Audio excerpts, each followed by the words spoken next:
Waxay ahayd 11 jir jecel waxbarashada, laakiin deegaankeeda urur hubaysan ayaa jiray oo gabdhaha waxbarashada u diido. Waa ururka Taliban. Tani waa qisada Malala. 11 jir ayay ahayd.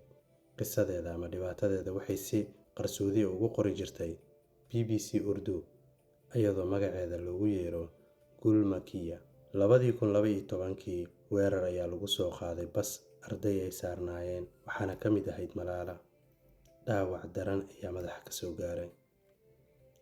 Waxaa loo qaaday isbitaal military. Bakistaan gudihiisa waxba waa looga qabo waayey. Dhakhaatiirtuna waxay sheegeen gabadhan inaysan ka badbaadaynin dhaawacan, maadaama magaceedii uu sare u kacay. Waxaa loo soo qaaday dalka UK.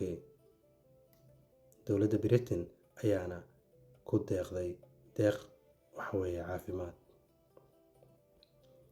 Halkaas ayaa operation badan loogu sameeyay oo ay ka badbaaday. Malala 2013kii waxay khudbad ka jeedisay qaramada midoobay. Bal qiyaas da'deedu waa imisa? Aad ayay u yartahay. 2014kiina waxay ku guuleysatay Nobel Peace Prize. Xaqiiqda qisadan ayaa waxay tahay qofka haddii uu hadaf leeyahay, culays walba ha arka, ha adkaadaan maalmaha, laakiin qofkii dadaala hadafkiisa waa uu ka miro dhaliyaa.